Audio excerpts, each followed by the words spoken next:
Hi, this is Bob Larson, author of Arranging for the Small Jazz Ensemble. In this video, I'm going to continue my discussion from Chapter 6, Tertian Harmony, Four-Way Close Voicings. And in that first video, we did this assignment 6.1 where we referred to this chart right here where we determined which chord tone substitutions to use. And we didn't have a key to go by on each of the examples. We were just deciding, well, if we want a 13th, do we want a 5th, what kind of color do we want? And knowing what key you're in, of course, is very important, and it actually helps decide which chord tone substitution to use in many cases. There's a paragraph here that discusses that on page 79, an important consideration, what key are you in? Okay, and I'm going to go ahead and use example 6.3 to illustrate how this actually makes your life a little simpler. Okay, so 6.3 is right here. It's on page 97, and the assignment calls for you to do the following. Voice the following chords with four-way close voicings. Use the indicated key for each chord as you determine which chord tone substitutions to use. So this is different than 6.1 in that respect. Some substitutions are suggested by the chord symbol. And we'll look at some examples where you get some pretty specific suggestions and some where you don't. Notate them in SATB format, soprano, alto, tenor, bass, stem directions. On the condensed grand staff score, a top note is given, and then you're also asked to transfer the notes to a score where you're transposing instruments, and we won't do that today. It's in landscape direction here in the book, so I'll go ahead and call up a PDF where we can see what it normally looks like here. You can see here's the where you'll notate your chords, and here are the keys indicated, and here's the instruments that you'll ultimately use. I'm going to go ahead and do, let's see, about 3 of them. And first of all, I'd like to look at the example that was provided. That's right, the very first one there. Notice that you have a D in the melody. That's the 13th. It's also called for in the symbol. So below the 13th would come the 3rd, because the 13th is subbing for the 5th. Below the 3rd would come either the root of the 9th. In this case, here's the 9th, it's a G, and then the 7th. So the key is B flat, and it's a 5 chord. All of these notes are in the key of B flat. And the decision to use the 9th was made by the fact that if you want to be completely inside the key, you're going to use a G and not, for instance, a G flat, G sharp, which would be a flat 9 or a sharp 9. So the key helped us there. Okay. This is the third one across here.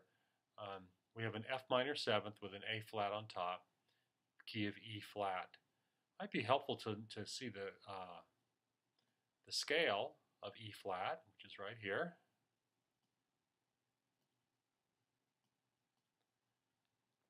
Okay, so this is the 3rd of the chord, and the next note down will be either the root or the 9th. I'm going to go ahead and use the root. And the reason for that, there's a suggestion made earlier in the book where you shouldn't have a half step right next to the melody, and the 9th would create a half step between the A flat and a G, which would be the 9th. Okay, next note down. Below the root will be the 7th.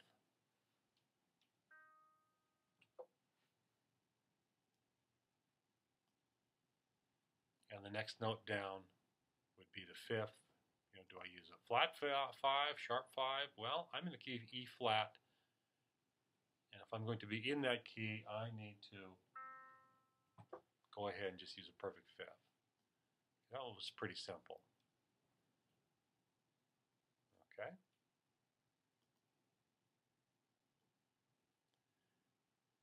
This one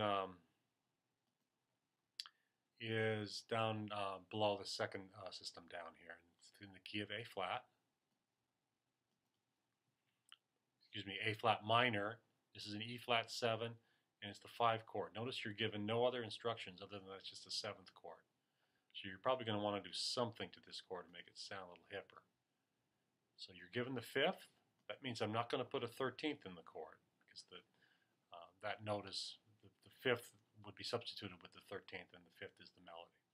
Next note down would be the 3rd of the chord. 3rd of the chord is G.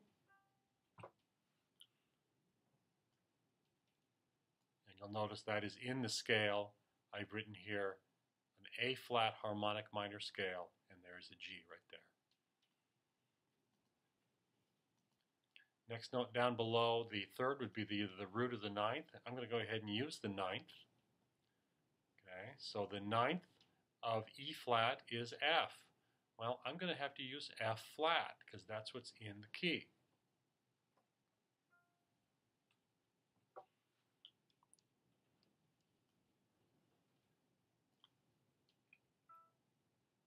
Okay, and then below either the root of the 9th or the 9th, and I've used the 9th, will be the 7th.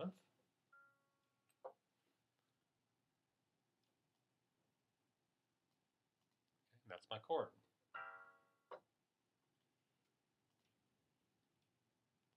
Finally, here's an example of one with lots of instructions given to you by the symbol. You're not going to have a root in the chord because you're asked to provide a 9th. You're not going to have a 5th in the chord because you're asked to have a sharp 11. And the sharp 11, as we saw in that chart in the beginning of chapter 6, sharp 11 can take the place of the 5th. And so here you have your sharp 11 in the melody. In this case, I really don't have to refer too much to this symbol. It's the 5 of 5 of A flat, so it's the 5 of E flat. We can see right here we have a note that's not an E flat, but that's a cool chromatic note there. So the next note down below the 5th or sharp 11 is going to be the 3rd, which is D.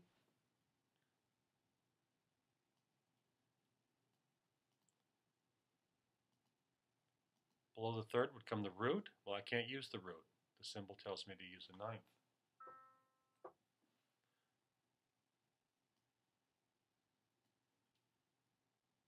Sharp 9, flat 9? No, it has to be 9th because that's what the symbol is telling me. It's a very specific symbol. And then below the 9th would come the 7th.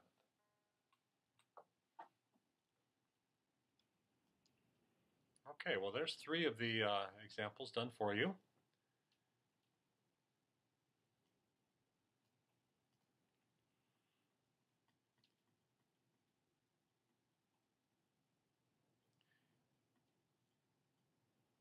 Moving along in the book, in videos to come, we'll be talking more about keys and their effect on chord tone substitutions as we look at the 2-5-1 progression, and the subsequent assignments put you each time definitely in a key.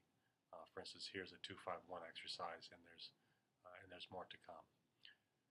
Well, thank you for watching, and I appreciate you working through my book. Thanks.